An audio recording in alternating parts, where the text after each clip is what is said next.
प्रिय विद्यार्थियों, पुन्हा एकदा स्वागत आहे आपला डिजिटल स्कूलमध्ये. आज आपण इयत्ता 9वी विषय मराठी अबू खानची बकरी पाहूया. सर्वात प्रथम चॅनलला सबस्क्राईब करा, सोबत बेल आयकॉनचे बटनही प्रेस करा. आता मुलांनो, आपण पाहूया डॉक्टर झाकीर हुसेन हे भारताचे राष्ट्रपती होते. अर्थशास्त्र ह्या विषयात त्यांनी PhD केलेली होती. हिमालयाच्या पायथ्याशी वसलेले अल्मोरा हे लहानसे खेडेगाव, तिथे अबू खा नावाचा एक म्हातारा ग्रस्त राहत होता. तो एकटाच असल्यामुळे नेहमीच 1-2 बकऱ्या पाळायचा. प्यारे बच्चों, देखिए हिमालयों के वादी में अल्मोरा एक गांव है. उस गांव में अबू खान का एक आदमी रहता है. वो अकेला रहता था, इसलिए वो अपने साथ 2-4 बकरियां भी पाल लेता था. बकरियों पर वो हद से ज्यादा प्यार करता था. अबू खान ने आपल्या बकऱ्यांना कल्लू, मंगलिया, गोनारी, हुकुमा अशी गमतीची नावे दिली होती. त्यांच्यात अबू खाचा सारा दिवस जायचा. तो त्यांना खाऊ पिऊ घालायचा, त्यांच्याशी बोले, त्यांना गोष्टी सांगे, त्यांच्यासोबत दऱ्याखोऱ्यातून, रानावतातून, शेतातून हिंडे फिरे. संध्याकाळी होऊ लागली की तो सर्व बकऱ्यांना घरी आणायचा. रात्र झाली तर तो डोळ्यामध्ये तेल घालून त्यांना जपायचा. म्हणजेच मुलांनो, दिवस रात्र तो लक्ष ठेवायचा. त्या डोंगरात एक लांडगा वावरत होता. बकरी दिसली की तो झडप घालायचा, मारून टाकायचा, खाऊन फस्त करून टाकायचा. म्हणून अबू खानने किती चांगले खाऊ पिऊ घातले, जीव लावला, काळजी घेतली, तरी बकऱ्या मात्र संधी मिळेल तेव्हा डोंगरावर चरायला जायचे. यासाठी मुलांनो, अबू खान जास्तीत जास्त ह्या बकऱ्यांची काळजी घ्यायचा. अबू खानला मात्र ह्याचे नवल वाटायचे, दुःख व्हायचे. मी ह्यांना हिरवे हिरवे लुसलुशीत गवत देतो, शेतातले धान्य देतो, घरी दाणापाणी करतो, एवढे करूनही माझ्याजवळ त्या राहत नाही, डोंगरात जातात, लांडग्याचा शिकार होतात, जीव गमावून बसतात. अबू खा मनातल्या मनात हलहलायचा. त्याचे डोळे ओले चिंब व्हायचे. शेवटी त्याने ठरवले की यापुढे बकरी पाळायचीच नाही. काही दिवस असेलच गेले, परंतु त्याला बकरी वाचून करमेना. अन्नही जाईना. अखेर त्याचा निश्चय डल्ला आणि एक दिवस त्याने एक छोटीशी बकरी आणली. ती फार सुंदर होती. प्यारे बच्चों, देखिए अब ये बकरियां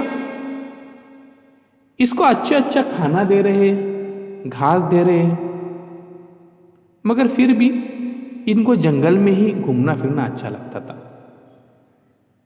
और फिर होता था क्या,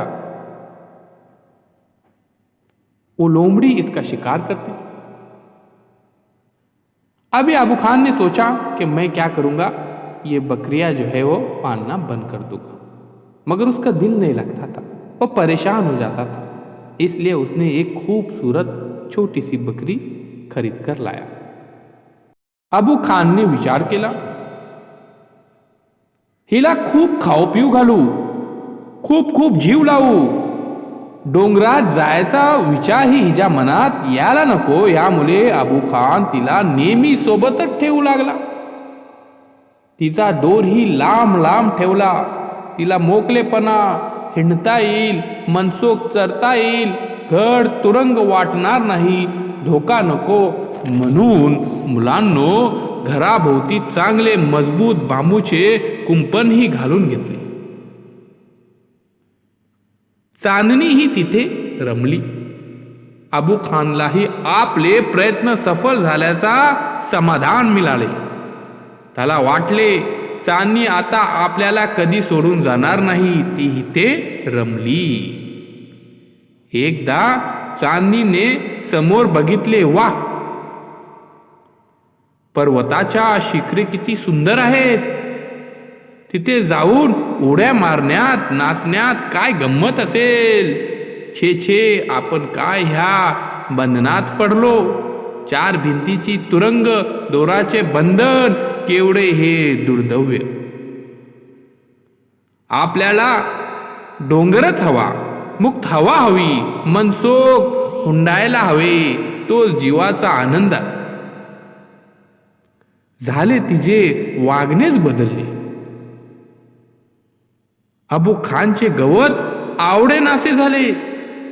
त्याचा हाताचा पाण्याचा गोडवा हरवला. त्याचा गोष्टी मन रमेना. ती सारखी त्या डोंगराकडे बघत बसे. तिचे दुःख अबू खानला जाणवले. तो तिची अधिकाधिक काळजी घेऊ लागला, बडदास ठेवू लागला.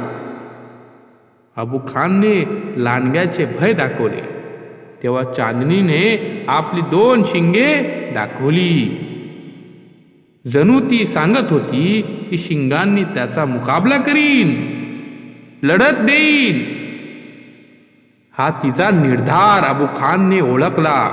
त्याने तिला लांडग्याचा धाक दाखवला. त्याने मारलेल्या बकऱ्यांचा कथा ऐकवल्या. ती सुरक्षित राहावी म्हणून तिला खोलीत कोंडून कुलूप घातले. हे करताना खिडकीकडे त्याचे लक्ष राहिले नाही. चांदणी त्याच खिडकीतून उडी घेऊन आपले सारे बल एकवटून पळाली.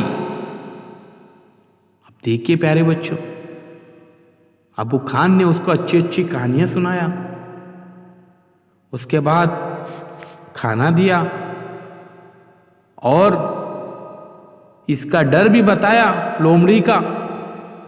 मगर उसको वो पहाड़ पे जाना था, वहां पे उसको खेलना था. आइए प्यारे बच्चों, अब देखते वहां पर क्या होता है. डोंगर जणू दोन्ही हात पसरून तिचे स्वागत करत होता. मोकला ठणगार वारा तिला कुडवालत होता.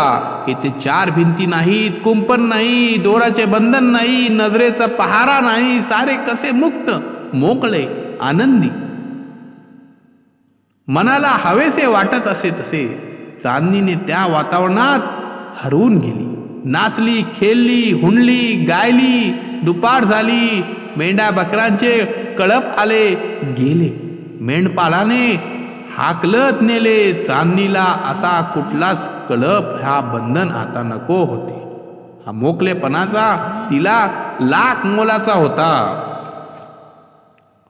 हळूहळू अंधार पडू लागला. दरीतून अबू खानची तिला बोलवणारी शील आली. अब प्यारे बच्चों, अंधेरा हो जाता है. चांदनी को उसके घर की याद आती है, मगर अंधेरी की वजह से वो घर पे पहुंच नहीं पाती. अब उसको कहानियां याद आती है, मगर वो परेशान नहीं होती. वो कहती है कि मैं भी बहादुर हूं, उस लांडगे को मैं झड़प दूंगी, ये सोचती है. और उसके साथ पूरी रात भर मुकाबला करती है. आखिर में सुबह होती है. दरख्तों पर बैठे हुए परिंदे पूरा मंजर देखते हैं और वो सवाल पूछते हैं एक दूसरे से कि कौन जीता. तो कोई बोलता है कि लांडगा जीता.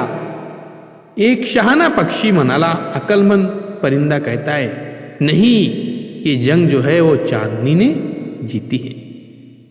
तो प्यारे बच्चों, इस कहानी से हमको ये सबक मिलता है कि हमें बहादुरी से काम करना चाहिए, डर के काम नहीं करना चाहिए. आइए अब डिजिटल स्कूल को सब्सक्राइब